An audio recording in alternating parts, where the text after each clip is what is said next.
Welcome everybody to another video of Vinyl Addict. This is Chili, and my vinyl pick for today is Jane's Addiction, the great escape artist. Now before I get into this, please don't forget to hit the like button, comment on this video, share this video, and if you still haven't, please subscribe to the channel and hit the notification bell for updates. Okay, so with that out of the way, Jane's Addiction has been, I feel, the pioneers of alternative rock from the late 80s and early 90s. They started the whole Lollapalooza festival, and this album is what Perry Farrell is calling an alternative to that alternative music. He pretty much wanted to escape his past. He wanted Jane's Addiction to go somewhere else and not, kind of just do the same thing. Now, this album doesn't have Eric Avery. He was the first one to not want to be in this project. He had Duff McKagan come in as bass, and he did a few songs, but then when he figured out that James was going more electronic on some songs and just being more psychedelic and not being more heavy rock, Perry wanted more of a kind of a Radiohead direction. So he just kind of outed himself after a few songs. He didn't want to be the guy who came into Jane's Addiction and made him light. He wanted to do some heavier songs, but he did contribute a few songs on here, and there's 10 songs.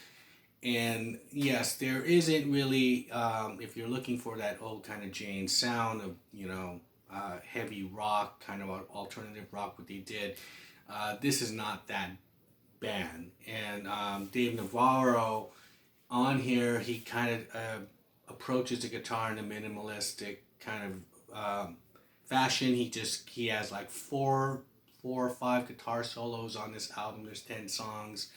He was more into texturing and layers and atmospherics and stuff like that. I myself love this album.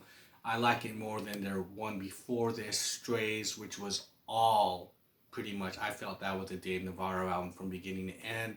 He kind of picked up the baton and went with it. Eric wasn't on that one as well, and so it was more of a straightforward rock album, where this one, they're all kind of like in the same boat, and they're trying to get somewhere really far away from their history, and it works. And songs like Irresistible Force, Met the Immovable Object, Twisted Tales is my favorite song.